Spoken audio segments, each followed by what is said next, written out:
It's time for a look at the conditions across the BC coast, through the interior, and across the Rockies, through Alberta as well. Let's start with the good news, shall we? Vancouver, Victoria seeing a very nice day. The southern coastal regions shaping up to see a beautiful long weekend as well.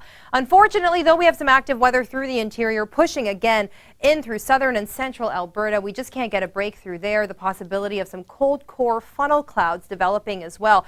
But temperatures are the big weather story across Alberta. A dramatic dip, especially through Edmonton and Calgary.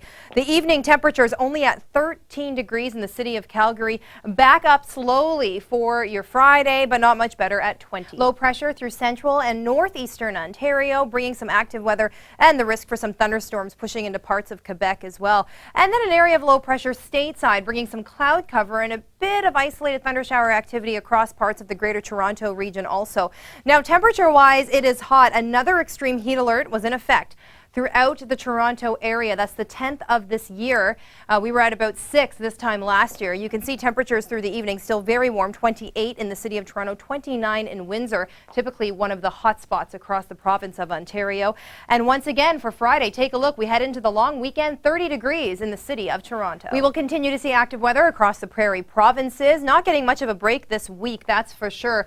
We had a lot of heat and humidity through the eastern prairies. That's always a great trigger when we've got areas of low pressure moving through for severe thunderstorms, and the risk once again you can see really widespread, pushing into Manitoba and eventually into northwestern Ontario as well. Temperature wise for the evening hours, we're still seeing nice conditions, a bit cooler than what we've seen earlier in the week where we were climbing up into the 30s. 21 in Regina, 24 in Winnipeg, and for your Friday, cool once again through Regina at only 20 for the afternoon high, but not too bad through Winnipeg, 24, Thompson, 21. Widespread unsettled conditions across the Atlantic provinces. Yesterday, so beautiful across Newfoundland. Warm, too, especially as we headed north in through Labrador. But today and in through Friday, we're still looking at the risk for some active weather, unsettled conditions as one low departs and another one makes its way through. Let's talk about the temperatures. Heat and humidity is really the big weather story across the maritime provinces today. Through the evening hours, we are still nice and warm. Halifax 20, Moncton 21. Take a look at these temperatures for Friday as we head into the long weekend. Yes, the risk for some unsettled and cloudy conditions, but still beautifully warm. 30 degrees in the city of Moncton. If the sun does come out, make sure you've got your sunscreen. Hello and thanks for joining us. I'm Denise Andreacchi and here's a look at some of today's top weather stories. There's been no shortage of severe weather in the prairies this week, and while yesterday's thunderstorms spawned a funnel cloud south of Edmonton, there was no real threat of a powerful twister touching down. Today, it's a lot cooler in Alberta. It was just 11 degrees in Calgary late this morning. It feels like fall, especially with the rain that's been falling. Now, in the meantime, thunderstorms are brewing once again in Saskatchewan, and they could be just as severe as the storms that prompted Environment Canada to issue tornado warnings yesterday. Now, there was no reports of any damage or injuries. Thunderstorms are developing in Ontario as well, especially in the south and the northeast. It already felt muggy just after sunrise this morning. And while it's forecast to hit 32 degrees in the city of Toronto this afternoon, overcast skies could limit that. Humidity is the big factor contributing to the thunderstorm risk, and more of the same is possible for tomorrow. So if you have any outdoor plans, you may want to reconsider.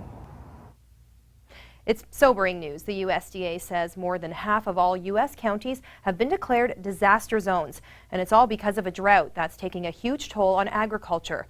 As Bill Miston reports, farmers in Wisconsin are using the internet to survive.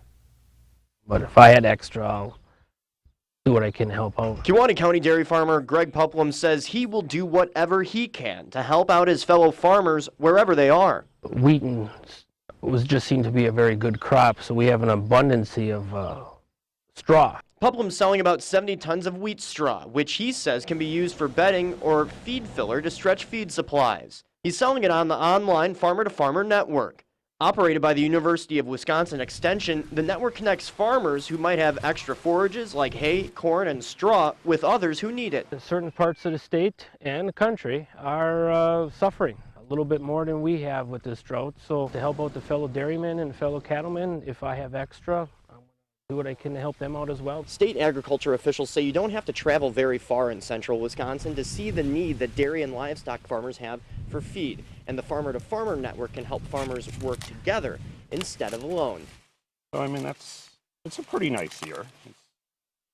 It's pollinated pretty well. And Wapaka County farmer Dave Heidemann is also on the network. He has about 100 acres of standing corn ready to sell, as well as thousands of bushels. Wisconsin Department of Agriculture Secretary Ben Bransel says farmers that are suffering from the drought need to pursue all options of maintaining their herds. We don't want them to start selling cows unless they feel they absolutely have to. While Puplum might not be herding now, he says it's best to help out because he knows others would do the same for him. And that's a look at some of the stories we're following. For more weather stories that are making headlines here at home and all over the world, visit our website at theweathernetwork.com. We have to take a short break, but stay tuned. Minutes from now, your local forecast, and then Suzanne and I will break down the weather for your long weekend.